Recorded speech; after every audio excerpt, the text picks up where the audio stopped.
Right now, your body carries about 100 times more lead than any human who lived before the industrial age. And we only know that because of one obsessive scientist who was really just trying to date the Earth. In 1953, a young geochemist named Clair Patterson had one goal.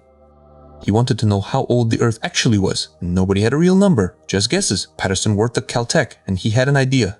Lead, rocks contain uranium, and uranium slowly decays into lead at a fixed rate. Count the lead, and you can read time itself. But young Earth rocks were no good. They'd been churned and melted for billions of years, so Patterson reached for something older. A chunk of the Canyon Diablo meteorite, leftover rubble from the birth of the solar system. He measured the lead isotopes locked inside it. The number that came out was 4.55 billion years, give or take about 70 million. He published it in 1956. It was the first reliable measurement of the age of the Earth anyone had ever made. And here's the wild part. 70 years later, that number has barely moved. He nailed it on the first real try. But getting that number nearly broke him. Because every time Patterson tried to measure lead, his results came back wrong. Contaminated. There was extra lead in his samples that shouldn't be there. He'd clean everything, run it again, and the lead was still there. It was in the glass, in the dust, on his own hands, in the air of the lab. Lead was everywhere, and it was drowning out the tiny signal he was trying to read. Most scientists would have shrugged and lived with the noise. Patterson couldn't. So he built one of the first ultraclean laboratories in the world. He acid-washed every piece of equipment.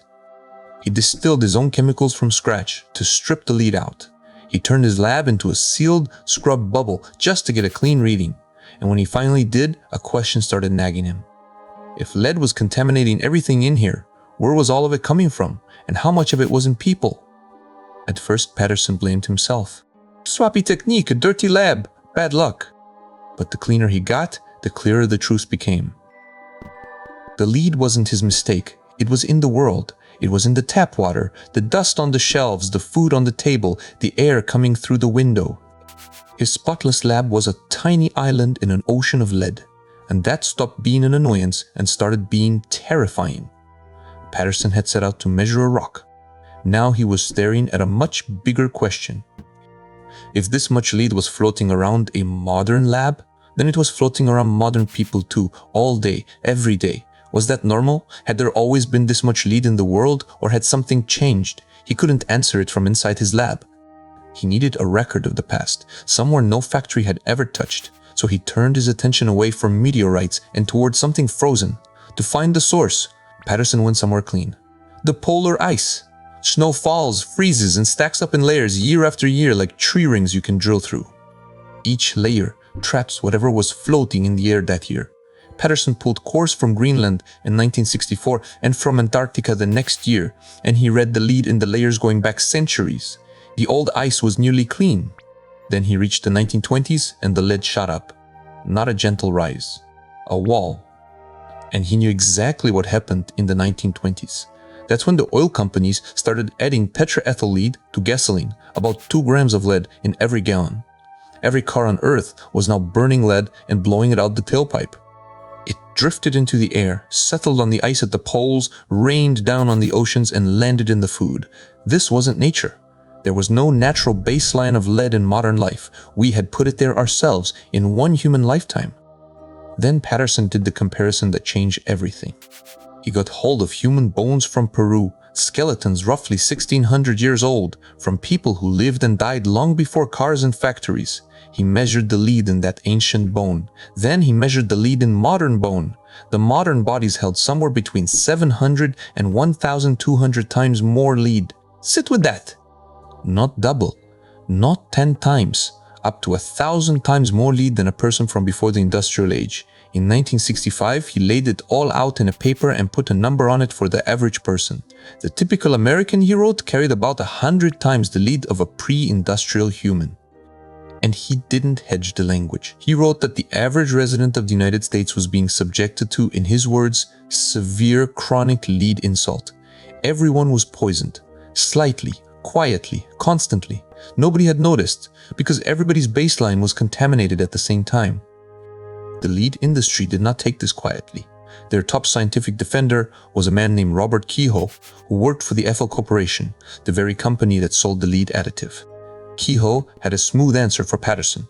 Lead, he argued, was a natural part of the human body.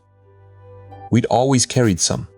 A little more from gasoline wasn't a poison, it was just topping up something that was always there, and it only hurt you at high doses anyway. For years, that argument won because it sounded reasonable. But Patterson saw the trick buried inside it. Kehoe's so-called natural level of lead in the body wasn't natural at all. It was measured in people who were already contaminated by a world full of industrial lead. The baseline everyone trusted was poisoned. Kehoe was comparing poisoned people to poisoned people and calling the result normal. Patterson had the ancient bones and the clean ice to prove what actually normal looked like. And actually, normal was almost nothing. Being right made Patterson dangerous, and he paid for it. He kept digging and found lead hiding in ordinary food. He compared fresh tuna with canned tuna and found the canned fish loaded with lead, leaching in from the lead solder, sealing the cans. That work helped get lead solder pulled out of food cans for good. But powerful people wanted him gone. Organizations that had funded him, including the US that had funded him, Public Health Service, stopped giving him research contracts. In 1971, the government assembled a panel of experts on lead in the air. And Patterson, who by then knew more about lead in the environment than almost anyone alive, was deliberately left off the list. They tried to freeze him out of his own field. It didn't work. He had the meteorite, the ice cores, the ancient skeletons, and the tuna cans. The evidence kept piling up, and it all pointed the same way. The lead in modern bodies was our doing, and it was hurting us. Here's what gets me about this story. Patterson was never trying to save anyone. He was trying to date the Earth. The lead was just noise messing up his numbers. He could have cleaned his samples, published, and walked away famous. That was his job, and he'd already won at it. But he saw something broken that wasn't his to fix, and he couldn't unsee it. So he spent the rest of his career on it, and let powerful people try to ruin him for it. That's the kind of person I trust. Not the one who stays in their lane, the one who traces the mess back to the root. And the part that sticks with me is the baseline. The industry's whole defense was, this is normal. Everybody has lead in them. And they were right that everybody did. That was the trap. When the thing you measure normal against is already poisoned, poisoned looks normal. Everyone shared the contaminated baseline so nobody could see it. It took a guy comparing us to 1,000-year-old bones to notice the water we were all swimming in. Don't trust the baseline just because everyone shares it. Slowly, Patterson won. Through the 1970s and 80s, the US Environmental Protection Agency forced the lead out of gasoline, cutting it down year after year until leaded fuel was banned for regular cars, effective January 1, 1996. Here's the gut punch. Patterson died on December 5, 1995. Less than a month before the ban he'd fought for his whole life finally took effect. He never saw the finish line, but the world kept going.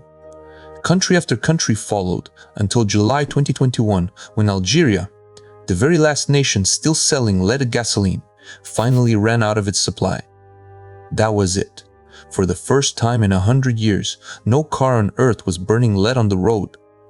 The United Nations, announcing the moment, estimated that ending leaded fuel would prevent more than 1.2 million early deaths every single year. One stubborn man who just wanted to know how old a rock was quietly saved over 1 million lives a year forever. So here's my question for you. How much of what you think is normal is actually just something you were handed and never checked? Tell me in the comments.